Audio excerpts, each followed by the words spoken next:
Hello, movie fans. This is the Rambling Cinephiles, here with another ramble about a film that you probably weren't expecting us to talk about.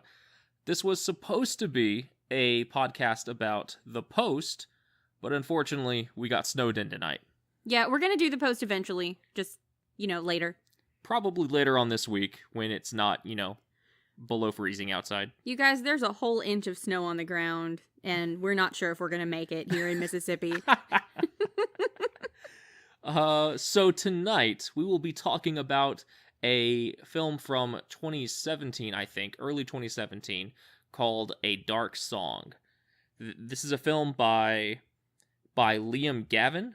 It's a UK film, and it's about a woman trying to invoke a ritual to get revenge on her son's murder/disappearance. Is that right? I think I'm pretty sure it was just a murder. Murder? Right? Yeah. Well, she said something about, like, kids messing around with a ritual and it going wrong. I'm not sure how that works. Yeah, but I assume that if she knows it was teenagers, that they know he's dead. Yeah. Yeah, he's definitely dead. Yeah. Definitely. Anyway, so we just want to talk about our thoughts, our feelings. Jenny, why don't you tell me what you thought of the movie? I thought it was really interesting. First of all, the house was really pretty. It was. It's an Irish film. I don't know how boring other people find occult rituals. I find them not very boring. I thought that I thought the movie did. I don't know if the filmmakers actually based the ritual on anything. It certainly seemed like they did their homework. If not, they did a really good job bullshitting it. They did a really good job making it seem like they knew what they were talking about. I imagine it's probably a kind of a mishmash of both. It's probably a mishmash of, like, different actual rituals and, what would work for a movie. I completely agree. Like, the rituals in the movie were just so interesting. Mm-hmm. And it was so cool how they adapted them and explained what they were doing and how they kind of, like, semi-worked. Yeah. Like, it's almost like they had a kind of logic to them, even though, obviously they're bullshit. Yeah. But, yeah. It's... Are they? Well, in real life they are. Are they? Yes. Well, I certainly wouldn't do it in real life. Why not? It'd be fun. Okay, well, first of all, I'm not willing to haul myself up inside a house for 6 months and eat toadstools and get myself drowned. That's reason number one. Fair. Reason number two, honestly, if I believed that strongly that doing something like that would bring something that powerful to me, I would not want to do it. Why not? I would be like, those barriers exist for a reason. What reason? Like, curiosity would make me want to find out. Like, I would do all of that just to find out if it was real. I don't know about all of that. I don't know. Okay, that's like a whole, like, theological discussion, but I guess that's kind of what this movie naturally leads into. I don't know. I'm curious about worldly things, I guess. And it's not like I wouldn't be curious about it, but I don't know. I kind of, like, we would be like gnats trying to study human beings. Like, it's pointless. I would never understand it, and I would probably just get squished. Yeah. Yeah. If that kind of thing was real. Yeah. If those interdimensional beings, if they could actually communicate with us, they would think we were ants. Yeah. It's like trying to explain what you are to an ant. I thought the ending scene, spoiler, I thought the ending scene was interesting, just because of that, because what she was specifically trying to do, was she was trying to contact her guardian angel, and so you finally see the angel in the end of it, and it's not I wouldn't really say a biblical looking angel, because they probably didn't have the money to do that. This is definitely it looked good, but it was definitely very low budget production. Yeah. I mean, I'm not, not complaining about that. But I don't know, it was cool. The way they did his voice was cool. Yeah, you didn't actually hear his voice. It was a rumble. Yeah. It was like a mini earthquake as he slash she slash whatever was Yeah. speaking. And like you could make out what they were saying just based on off reading their lips, but I don't think you could actually hear them. No. Okay, so let me go into the plot a little bit more. Since we're kind of at the end of the movie.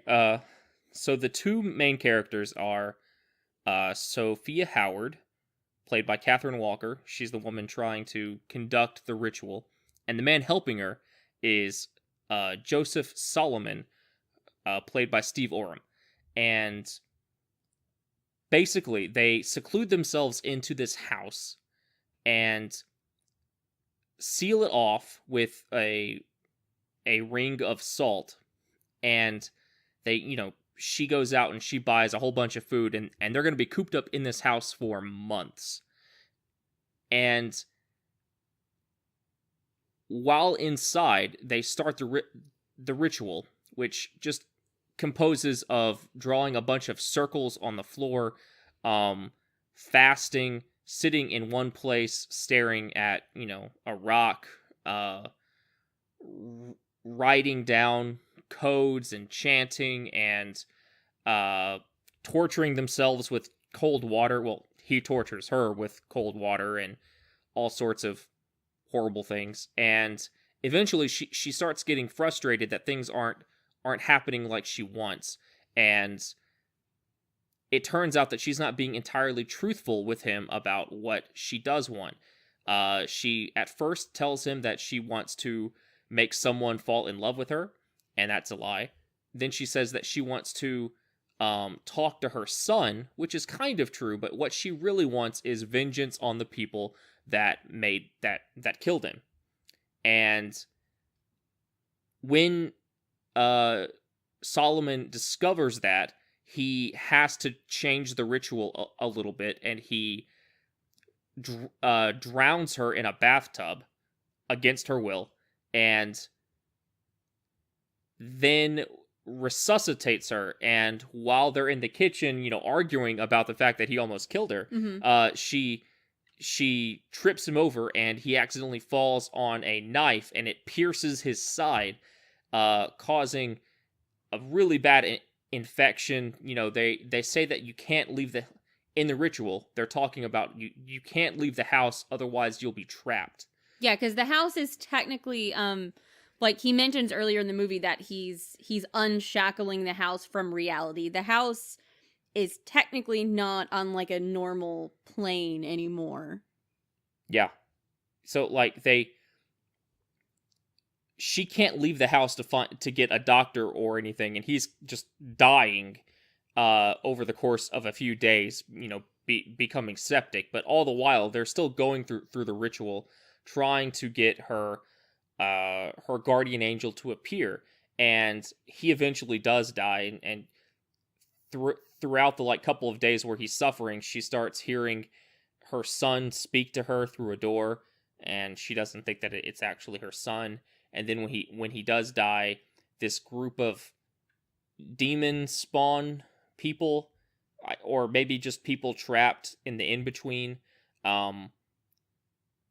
pull Solomon's dead body away, and she is taken by them and nearly, tortured and kept in the in-between realm, or the demon realm, or whatever it was. Yeah.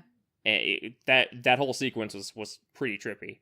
And eventually she's like, "Oh, please help me. I'm sorry. As they're dragging her down, and a light appears, and the light scares the demon spawn away, and she runs up and she goes into the room where they were conducting the ritual, and there is this enormous person wearing armor and a sword, and it was like the entire movie you barely saw any kind of supernatural evidence. Yeah. You saw some gold flakes fall from the ceiling. You heard the the boy's voice from behind a door, but you never really saw anything until those demon people appeared. And even that, you could say, oh well, it's just they look kind of normal people. Maybe she's just going crazy. Mm-hmm. But when she saw that, it was awesome. Yeah. It was so cool to have the entire movie build up that tension, and suddenly the payoff is so great. Yeah. It was such an awesome moment. And it's great in an unexpected kind of way. Mm-hmm. It was something that I was not expecting from this movie. That was not what I thought was going to happen. Yeah. And at the end, she's like, I want, like, because the reason that you're talking to your guardian angel is that you want to get a favor out of them. And at first, her favor was that she wants vengeance. But at the end, she's like, I want to learn to forgive. And I guess the guardian angel grants that, and she, throws Solomon's body into the lake outside and drives off, and that's the movie. Yeah. Yeah, and her guardian angel looked happy that she was choosing the not crazy favor. Yeah. Which and I definitely like that too. Not just from like a character standpoint, but like when I saw the angel, I thought like I thought that I really hope that she's not going to ask for what she's been wanting to ask for, because like how do you stand in front of something like that and ask for something that petty? Well, that's like what Solomon was talking about at the beginning. Mm-hmm. Like how everyone is damned. The people that he was doing this with, they always asked for something stupid or something inane, and he himself was going to ask for invisibility, and it's just kind of so human, right? And the way that the movie turns that on its head at the end, and she asks for forgiveness, it's so it just feels so right. Yeah. Oh, just so you know that it's in there. There's a really disturbing kind of sexual assault scene. Yeah. In the movie. That was okay, so and I guess trigger warning for this description if you need to skip this for a few minutes. I don't know what the timestamp would be. So at the beginning of the movie, he's kind of running down before they actually like get down to it, sort of running down all the stuff that the ritual is going to entail. And he mentions that there's going to be ritual sex. And he's like, there's going to be ritual sex. Are you okay with that? And she's like, yep, sure. I'm down for whatever. Let's go. And so they get to the ritual sex, and he makes her strip, and he jerks off, and then he's like, okay, I'm done. And she's like, what the fuck? And he's like, yeah, there's not actually any ritual sex. I just have to be pure or whatever for the ritual. I had to like get my head straight. Like, okay, you could have done that any kind of way. You could have just jerked off. You could have told her, hey, and which is especially hypocritical because he'd been bitching at her the entire movie for not being straight with him. He could have easily just told her, hey, I need to get off for this ritual to work. It's technically not part of the ritual, but it still needs to happen. And she probably would have done it. Would have done something. Yeah, like, hey, my head is not clear for this ritual. Please, I need something to look at while I jerk off. Can I see your titties? Yeah. I mean, that's all it takes. Just got to ask a girl, Yep.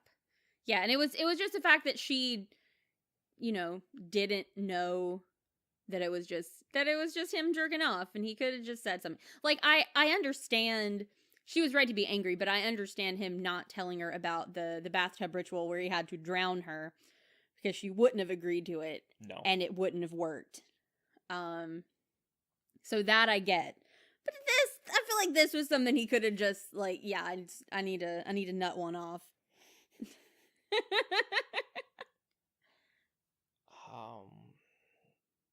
The whole movie's the film's camera work is something that I kind of want to talk about. Not too long, but because it's very simple. But if you watch the movie, you'll notice that there's not a whole lot of camera movement in it. It's all very still. And what I liked about that is it kind of reflects the state of the characters themselves. When she and he are doing the ritual, they're both stationary. Neither of them can leave the house. She has to sit in this circle, pee herself. They only have each other, and nothing is really happening for a good 2/3 of the movie. Yeah. And she's very frustrated by that. And the camera work reflects that, in that it only ever dollies a little bit, as during a shot. It only zooms in a fraction of the time. There aren't a whole lot of close-ups. There aren't any rough cuts or anything like that, because there's not a whole lot of action, and the movie kind of eases you into this until things start happening, until the tension starts racketing up, especially when those demon spawn people appear and she gets knocked out, and when she's being dragged and tortured by them. That's when the camera starts moving. And that's when as she's escaping, you start seeing those 180-degree turns, and you start seeing her face close up, and you start seeing them grabbing onto her legs, trying to pull her back down. And I just want to just mention how cool that is, that the movie shifts from that very calm demeanor with the camera work, and then at the end there changes it up and becomes so frantic. That's a perfect word for it. And then at the end with the payoff, it's, again, the camera is motionless except for the tiny close-ups on the angel's lips. And it's just really cool. Just makes me like the film more. Yeah, I did not think about the camera work, but yes, I agree with you on that. But yeah, you're right. For like the first 2/3 of the movie, basically nothing happens. Like the Rotten Tomatoes audience score on this one was like 50% or something. 58%. I don't understand that. I get it, because I really liked it. I was very interested in it, but I understand, when people want their horror movies to do something. And this really was just set up, and with not a whole lot of payoff. I mean, I enjoyed the movie and I liked the payoff, but like it feels small. Yeah. And so I can understand why someone would, be like, well, I just wasted, 97 minutes or however long the movie is. So, I don't know. No, yeah, I mean, I can understand someone going into this expecting a cookie cutter horror movie. And then being disappointed that there aren't, jump scares every 10 seconds. Yeah. But it's just, the movie is so much more than that. Like, you can't, once you find, once it eases you into what it is, halfway through the film, you're going to know, hey, I shouldn't expect The Strangers, or you don't breathe from this. Yeah, The Shining. It's just, well, I think it's because it's a horror movie, but not in the way we typically think of a horror movie, because we usually think of a horror movie as like, The Shining, that kind of thing. This is a more literal type of horror. Like, not like, oh, the ghost is gonna jump out and scare you, but like a cosmic kind of, you don't understand this shit and it's terrifying and it's probably going to kill you, even though not really a whole lot's happening. I don't know. I wouldn't even call it cosmic horror. Yeah. Because cosmic horror reminds me of that movie, The Void.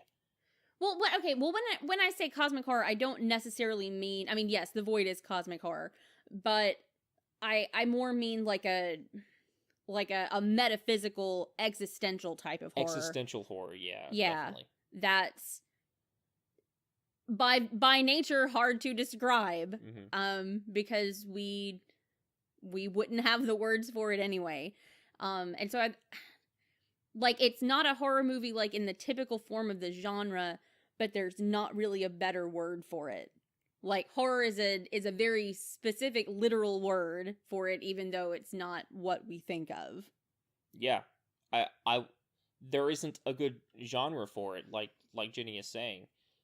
The best way that I can think of to describe it is like a drama thriller kind of thing.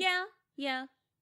I mean, there aren't a whole lot of horror elements, but I still wouldn't say that it's not a horror movie either. Yeah. Basically, go if you're gonna watch it and you haven't watched it yet, go into it with an open mind. Let the film ease you into its premise, because at first you're gonna be like, this is kind of boring, but it's worth it. And if you haven't seen the film, sorry for spoiling all of it. Well, I mean, by this point they should know. Spoil, and we spoil warned them. We did. I'm trying to think what else. Okay, so this is apparently a universe in which I guess people know that this stuff exists, or more people are aware that this kind of stuff exists, because a friend of hers tries to stop her from doing it. It's like, hey, don't do this crazy thing and get yourself killed, which I probably wouldn't do, like, in real life. I mean, I would definitely go up to my friend and be like, hey, don't spend 6 months in your house taking mushrooms with a weirdo. Please come live with me. But I wouldn't be like, hey, don't raise the dead or whatever it is that you're trying to do. I don't know. I think I get what you're saying. I don't think the friend actually knew that she was going to do some sort of horror ritual thing. Don't? I think it was just she was worried that she was vulnerable and that she needed a place to stay and feel safe. Because I'm sure the friend thought that she was going to hurt herself, or maybe go after someone for vengeance in a more direct way. Yeah. Well, I guess she couldn't really go after them in a direct way, because she said that the case had gone cold. So, but I don't know. That's true. I don't know how they know that it's teenagers. If the case had gone cold, I mean, okay, because I imagine if he hasn't disappeared, if they know that he's dead, I assume that he was taken from his daycare. I assume he was taken from his daycare. They found his body somewhere that indicated some sort of ritualistic killing. But if they'd found him with someone, it wouldn't be a cold case because they would be in jail. Right. So I'm kind of confused as to how they know it was specifically teenagers. Maybe she didn't know it was teenagers, but maybe she assumed it was like teenagers using a Ouija board or something and accidentally opened a portal to hell and they took the kid or something. I don't know. Yeah, that's true.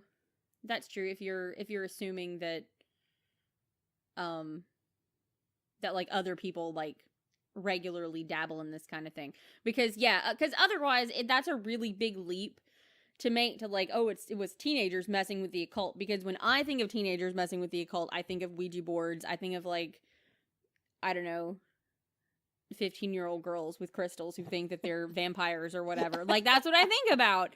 Not like, oh, hey, I want to commune with the Dark One. I'm going to go steal a kid from a daycare. That's not typically what the teenagers do. So, like, I just mean, like, this occult stuff must be, at the very least, more prevalent in this universe than it is in ours. Perhaps, yeah, maybe. I don't know. Maybe it's just as prevalent in this universe. Bum, bum, bum. So you were saying how you didn't really understand what happened to her kid. And that's something that I really liked about the movie, that it wasn't like they didn't hand everything to you. Yeah. a lot of it was very unanswered. Like Solomon, where he came from, what he was doing, why he wanted to be invisible, really Mm-hmm. wasn't ever answered. What was in his past that he wanted to hide from? Yeah, and I'm also curious to know what he meant by invisible, because when she asks him what he's trying to get out of it, and he says, I'm going to ask for invisibility, and she kind of looks at him like, what? And he says, it's not what you think. Oh yeah, he does say that, doesn't he says, it's not what you think, but that he says something like, I'm just trying to get away from the world, for a little while before the howl. Oh yeah, he does say that. And I wasn't... What the hell does the howl mean? I wasn't sure what that meant. Like, I didn't know... I assume he meant that, like, something was going to happen, or something was coming that he knew about. Did he mean, like, just his death? Like, maybe. He might have meant his death. Well, I mean, the howl, he was talking... They were the hearing dog. that dog. The dog, and that's the dog right. showed up at the end of it. That's right. Okay, so when everything's first starting, when they first start the ritual, basically they kind of have to like feel things out to see if things are actually working. And in fact, the first time things are not working, they have to start over. But they both wake up one morning and he's asking her like, "Hey, did you hear that dog howling last night? Like we shouldn't be hearing a dog. We're miles from anybody. There should not be a dog outside." And she didn't hear it. Did he mention it again after that? Yeah, he mentioned it when he got stabbed. Oh, that's right.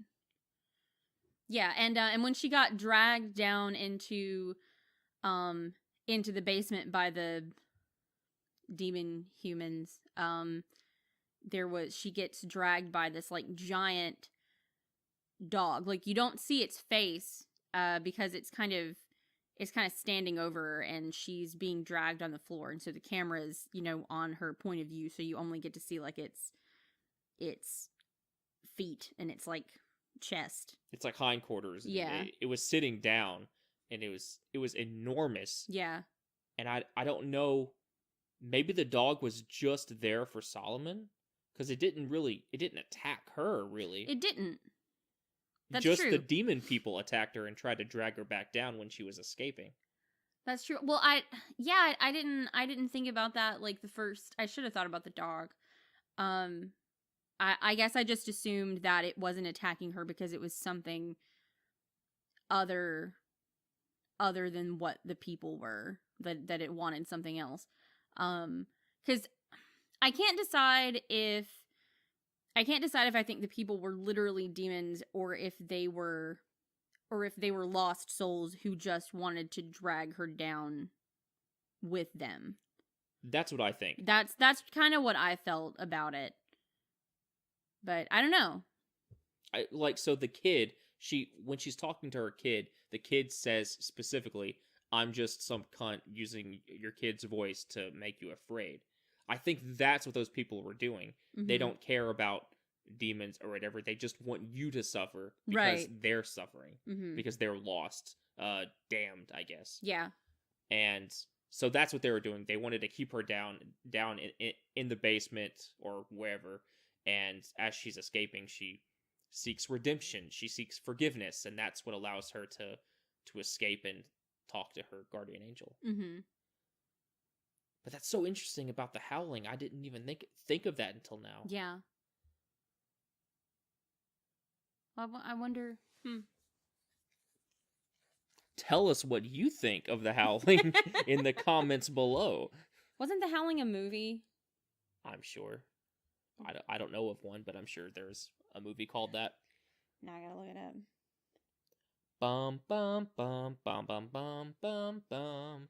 Jenny's looking up, the howling on her phone. Dun dun dun dun dun dun dun. The first thing on the screen on my phone was for the last search was for the MRA Last Jedi cut. Oh, I think we should get a hold of that and do an episode on that. Where where none of the women are actually in the movie, and they What cut is them that? out all Is out. it just Kylo Ren talking to the wall? Like monologuing at the wall? It just sounds like it's just gonna be 45 minutes of men being bad at things until Luke shows up. What about Poe? Poe's good at things. Poe does nothing but fuck up the whole movie. Until the end. Until the end. Don't be mad at Poe. He thought he was doing the right thing. Well, yeah, okay, that's... I can't go into a Star Wars thing, because one day we might have to do the Star Wars movies. God, yeah. Oh my gosh, that true. would be fun. We should totally do a Star Wars series. No, never. Yes. Okay, probably. We might do that. Possibly one day. Not now. Okay, look up the Howling. You said you were looking up the Howling. I did look it up, but Jennifer? you guys were supposed to read my mind. Yes, it was a 1981 werewolf movie called The Howling. Okay. I'm sure it's very good. I bet it is. Well, it has 68% on Rotten Tomatoes. Oh, well, then it might not be too. It might be too, all right. too terrible. Yeah. Maybe we will watch it. Okay, do you have anything else to talk about with this movie? I don't think so. I really, really enjoyed it. I liked it a lot more than I thought I would. It's definitely going into my collection, and I would say that I'm going to give this movie a 4.5 out of 5. A Dark Song is absolutely worth your time, and I think it's on Netflix, so you should check it out. Is it? I think so, because I looked it up on Just Watch before we started, and it said it was on Netflix in North America. Oh. So. Okay. Jenny, what did you think of it? I guess I'll give it a great. I kind of feel like it's somewhere between a good and a great, but I don't want to like give it a good 0.5, so I'm just gonna round up to great. I really think you need a better system than I don't. Than good, bad, great, or no, or whatever it is. Great, good, okay, and no. Great, good, And okay. my system is simple. It was great. Okay. Okay, well, thank you folks so much for listening to us. We will hopefully see the post tomorrow, maybe. We'll see. Until then, thank you for listening. If you like what we're doing, because we are also seeing every theatrically released movie in 2018, subscribe to us wherever you are. Give us a like wherever you are. Check out our Twitter, which is what? At Ramble Cinephile. At Ramble Cinephile. And we're going to start up a Patreon. I'm going to work on that tonight. Yeah. And, you know, if you like what you're hearing, throw us a buck. But if not, that's okay. We'll love you either way. We will. We will. Anyway, folks, I guess we will talk to you later. Okay, bye everybody. Bye.